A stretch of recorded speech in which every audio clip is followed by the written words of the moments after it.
Hello everyone, welcome back to Revision with Monica ma'am. Okay, so today we are going to do chapter number 3 of Flamingo, that is Deep Water by William Douglas. So आज आप देख रहे होंगे मैंने कुछ नहीं लिखा है बोर्ड पे बिकॉज अगेन मुझे ये पैटर्न ज़्यादा बेटर लगता है कि आप बुक में मार्क कर लो. जितने भी न्यू हमारे साथ एसोसिएटेड हैं प्लीज़ पॉज करो वीडियो, अपनी बुक अरेंज करो सो दैट आप उसमें से मार्क कर पाओ. बिकॉज हार्डवर्क खाली काफ़ी नहीं होता है किसी भी मार्क्स में, किसी भी एग्जाम में मार्क्स स्कोर करने के लिए एक स्मार्ट ट्रिक बहुत ज़रूरी है जिसके बेसिस पर आप मार्क्स स्कोर कर सकते हो. सो डीप वाटर बेटा स्टोरी है विलियम डगलस की अपनी ही ऑटोबायोग्राफी में से, जो कि हमारी मेन एंड माउंटेन नाम से है, ऑफ मेन एंड माउंटेन्स. और उसमें उन्होंने एक छोटा सा एलिमेंट डिस्कस किया है कि उनकी लाइफ में किस तरह का प्रॉब्लम रहा and how he overcame that fear. Okay, that's why he wrote this particular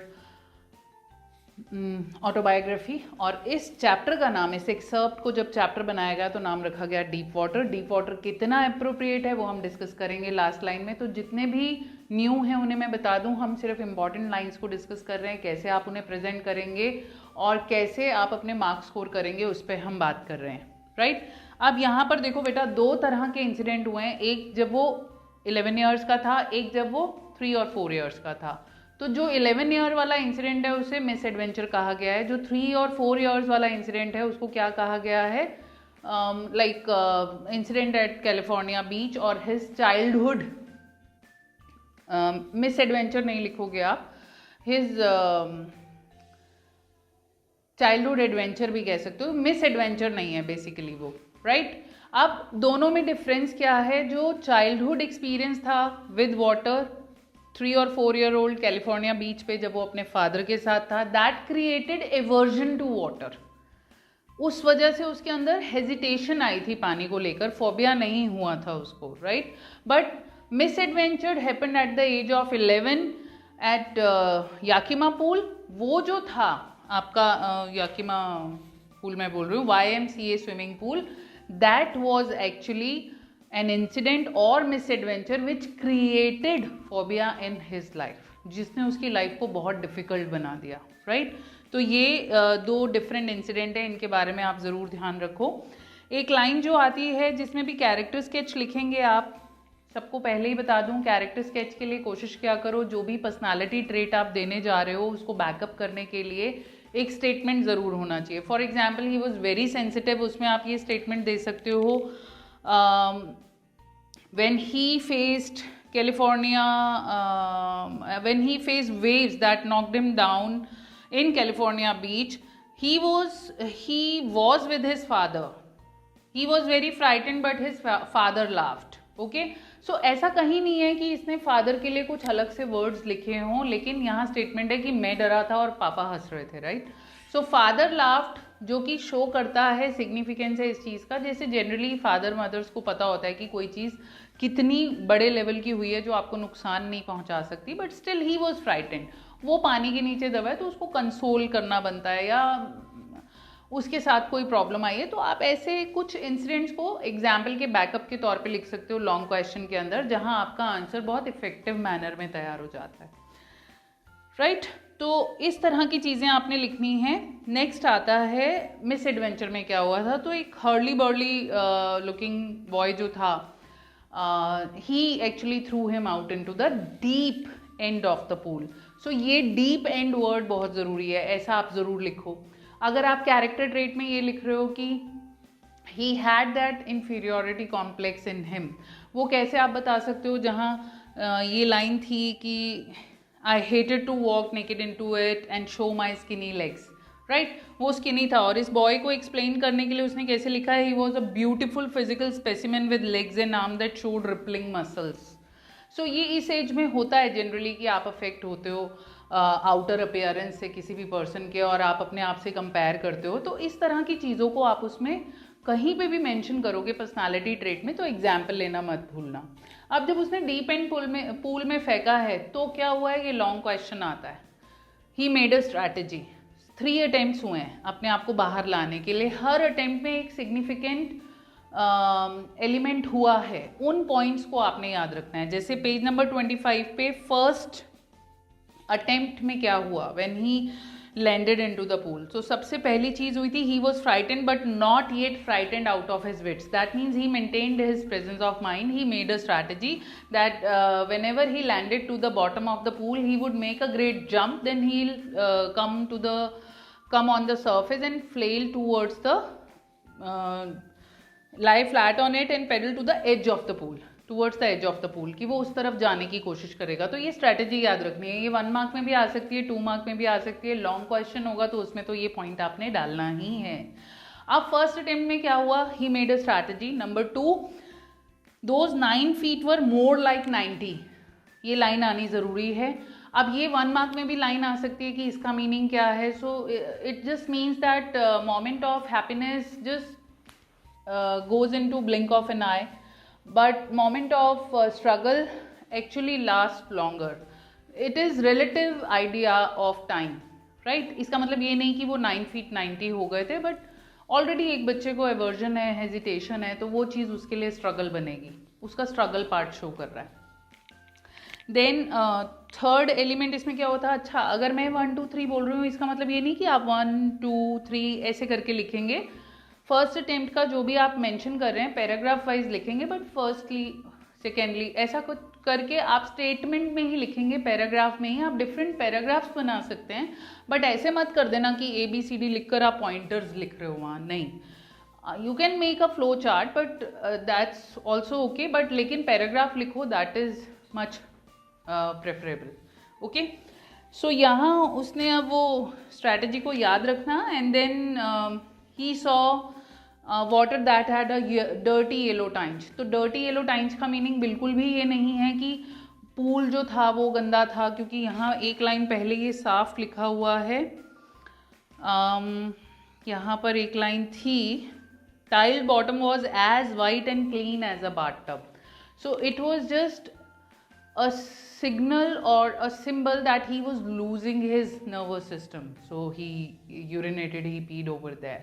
वो लाइन का है यहाँ पर. सफोकेशन फील कर रहा था. His eyes and nose came out of the water but not his mouth. ये फर्स्ट स्ट्रैटेजी में था. पेज नंबर 26 पे चल रहे हैं अभी हम. और जो उसकी लेग्स इसने ऊपर लाने की कोशिश की वो एक डेड वेट की तरह थी, पैरालाइज थी, रिजिड थी. A great force was pulling him down. ठीक है, ही scream but only water heard him. ये फर्स्ट अटेम्प्ट के समय में उसकी जो कंडीशंस थी ये वो हैं. सेकेंड अटेम्प्ट में आप यहाँ लिख सकते हो, his lungs ached, head throbbed, he was getting dizzy, but he remembered his strategy. तो ये पॉइंट आ जाएगा. स्ट्रैटेजी का नाम मेंशन कर देना. Down down down endlessly he went down and this one sheer stark terror seized me. तो second attempt में उसको वो जो हेजिटेशन थी वो टेरर में कन्वर्ट हुई, जिसकी एक्सप्लेनेशन उन्होंने दी है, terror that knows no understanding, terror that knows no control, no one can understand who has not experienced it. He was shrieking underwater. So this was his state of mind, and only his heartbeat, okay, and the pounding in his head, जिस वजह से वो सोच पा रहा था, महसूस कर पा रहा था, देख पा रहा था, ये दो चीजें ये वर्क कर रही थी, that he was still alive. These were the signal. तो ये 1 मार्क में भी आपको आ सकते हैं. लॉन्ग क्वेश्चन में तो आप लिख ही रहे हो कि सेकेंड अटेम्प्ट के अंदर उसके अंदर क्या फीलिंग थी, या फिर 2 मार्क में मैं क्वेश्चन दे सकती हूँ, सेकेंड अटेम्प्ट में ऐसा कौन सा एलिमेंट आपको ये कहता है that he was still in his conscious and still he was conscious enough to take decision. ऐसा कुछ आएगा तो आप ये लाइन ज़रूर लिखेंगे. फिर सेकेंड अटेम्प्ट में ही एक ये लाइन है, देखो पेज नंबर 26 पे, second last. In the mist of the terror came a touch of reason. In the mist of the terror came a touch of reason. Touch of reason क्या है, इसको कई बार बच्चे भूल जाते हैं. तो टच ऑफ रीजन था कि जब ये सब कुछ उसके लिए बहुत डिफिकल्ट हो रहा था, उसका पैर टच हुआ टाइल्ड बॉटम पे, right. That touch of reason was tiled bottom. And then again वही सब हुआ कि jump made no difference, the water was still around him, mass of yellow water held him. So psychologically also he was feeling down and he shook and trembled with his fright, legs wouldn't move. He tried to call for his mother, right. So this is third attempt, third time going down. तब तो वो सब कुछ एक blackness swept कर गई थी उसके ब्रेन पर, and he was very afraid of this. सब कुछ उसको फील हो रहा है, बट एक हेल्यूसिनेशन आप जिसे कहेंगे या ऑब्लीवियन की स्टेट पे आ गया. That was third attempt, right. So ये आपका पूरा स्ट्रैटेजी है जो मेंशन करोगे, और इस पूरी स्ट्रैटेजी को 5 मार्क में भी पूछा जा सकता है, ब्रेक करके भी पूछा जा सकता है, 1 मार्क में भी पूछा जा सकता है, क्रिटिकल रीजनिंग के साथ भी पूछा जा सकता है. नाउ कम्स कि इसका इम्पैक्ट क्या आया. इसका इम्पैक्ट इमीडिएट इफेक्ट भी है और लॉन्ग लास्टिंग भी है.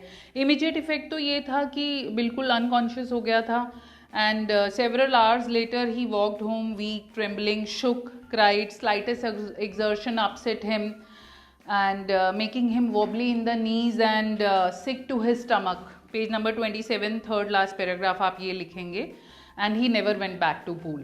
Long term impact ये हुआ, it ruined his life. Whenever he used to see the water, his legs would become paralyzed.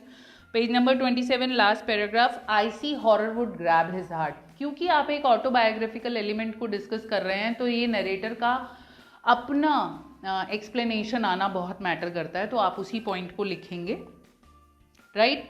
एक लाइन यहाँ पे आती है, आई वॉज ओनली फूलिंग. मैं तो I was just playing around, मैं मजाक कर रहा था. I just did randomly. तो ये क्या शो करता है, insensitive attitude of the people. यहाँ आपको कुछ भी आ सकता है क्वेश्चन की जो कॉमेडी है या फिर जो आप प्रैंक्स करते हो, that should not be on people. You should not laugh on people, you should laugh with people, so एक उस एलिमेंट को भी रेज किया गया है. पेरेंट्स के एटीट्यूड को रेज किया गया है, जहाँ फादर थोड़े सेंसिटिव होके बात कर सकते थे. मदर जो थी अनकॉन्शियसली वो कह रही हैं ये याकिमा रिवर सेफ नहीं है, ट्रेचरस है, क्योंकि वो उसको रोज ड्राउनिंग के बारे में बताती थी कि एक ऑलरेडी हेजिटेशन उसके अंदर है, फिर से वो क्रिएट हो रही है. Then comes most important question, जो लॉन्ग इम्पैक्ट में आप ये भी लिख देना बेटा, it ruined his fishing trips and all, deprived him of the joy canoeing, boating and swimming. Then swimming instructor role comes. बहुत ईजी है, वो आप आसानी से लिख सकते हैं, इसके अंदर डिस्क्राइब किया हुआ है. अगर किसी को डाउट हो तो कमेंट बॉक्स में पूछ सकते हो. अदरवाइज बहुत सिंपल है, बस उनका स्टेप बाय स्टेप अप्रोच को ज़रूर बताना. अब यहाँ टीचर स्टूडेंट के रिलेशन पे अगर कोई बात आती है तो उसको ट्रिकी मैनर में आपने आंसर करना है. जब वो ये कहते हैं instructor was finished but I was not finished, that means he was a very good student. Learner and teacher के बीच में बड़ा कौन होता है? जो लर्नर होता है. सिखाता हर कोई है, सीखने वाला अपनी लाइफ पे इम्प्लीमेंट कैसे करता है उसको वो मैटर करता है. और फेथ नाम की चीज़ भी बहुत बड़ी है. कह सकता था कि मेरा टीचर 1 महीने तक सिर्फ मुझे किकिंग सिखा रहा है या एक्सेल इनहेल सिखा रहा है. तो यूजुअली क्या है, आप हम जाएंगे कभी भी स्विमिंग के लिए तो सोचते हैं एक ही दिन में आ जाए, लेकिन अगर आप तरीके से उसको सीखोगे तो आपको लगता है कि हाँ 6 मंथ्स मुझे परफेक्ट होने में लगते हैं, राइट. तो एक फेथ था अपने टीचर के ऊपर, वो इसमें बहुत इंपॉर्टेंट दिखाया गया है. आपसे पूछा जा सकता है ये जो स्विमिंग एक्सपीरियंस था, ड्राउनिंग एक्सपीरियंस था, ये कितनी देर का रहा होगा. तो आप में से जिन्होंने स्विमिंग नहीं करी कभी, उन्हें मैं बता देती हूँ, हार्डली 2 मिनट्स भी बहुत ज़्यादा होंगे, इससे ऊपर का इंसिडेंट नहीं था. बट प्रॉब्लम यही है कि जब भी हम अपने बैड मोमेंट्स की बात करते हैं वो हमें बहुत बड़े लग रहे हैं. 9 फीट पर 90, ये इस चीज़ की एक्सप्लेनेशन देता है. देन कम्स कि उन्होंने क्या क्या किया. कई बच्चे कंफ्यूज होते हैं, मैम इतने सारे नाम हैं, न्यू हैम्पशायर, लेक वेंटवर्थ और बाकी जितनी भी मियाग ग्लेशियर और कॉनरेड क्रीक ट्रेल, हमें सबके नाम याद रखने हैं. कोशिश करो हो जाए तो अच्छा है एक फ्लो चार्ट के फॉर्म में, नहीं तो एटलीस्ट जिसमें लास्ट में उसने अपने आप को विन किया था वॉर्म लेक, वो याद रहना चाहिए. कैसे उसने न्यू हैम्पशायर में फर्स्ट जब उसने पूल में लेंथ काटी थी, उसके बाद न्यू हैम्पशायर था एंड देन फिर आगे जाके उसने अपने आप को विन किया. ये नाम याद होने चाहिए. अच्छा, 2 जगह उसका फियर वापस आया है. पहला पूल में when he was all alone taking length of the pool, so trying to scare me, ये उसका आंसर था. और फिर उसने लेंथ काट दी थी, तब उसने क्या मेंशन किया है, tiny vestiges of old terror. अपने फोबिया को उसने ओल्ड टेरर और उसके छोटे छोटे इश्यूज आए हैं. Second time when he was in lake Wentworth I think, जहाँ उसने बॉटमलेस वाटर देखा था, तो उसको लिखा है उसने old sensation return in miniature. और वहाँ उसने बोला है well mister terror what do you think you can do to me. So ये स्टेटमेंट बताती है earlier he was in charge of his, he was charge by his mood, और अपना जो उसका फियर था वो चीज़ें उसको कंट्रोल करती थी. अपने माइंड के थ्रू वो कंट्रोल होता था, but now it shows that he is controlling his own behaviour. So ये वो शो करता है। फिर आता है बेटे डीप मीनिंग क्या है, तो ये आता है पेज नंबर 29, इस एक्सपीरियंस का deep meaning.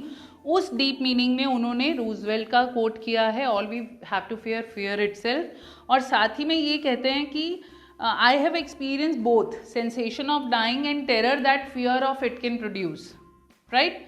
So will to live somehow grew in intensity. बहुत सारे लोग आप देखोगे ऐसे होंगे जो आपको बोलेंगे, ऐसे बोलते हुए दिखते हैं कि हम जिंदा नहीं रहना चाहते, हम सरेंडर कर जाएंगे वो, लेकिन जब वो रियल मोमेंट आता है नियर डेथ एक्सपीरियंस का, आप ऑल ऑफ अ सडन देखते हो कि लोगों की विल बढ़ जाती है जीने की, है ना।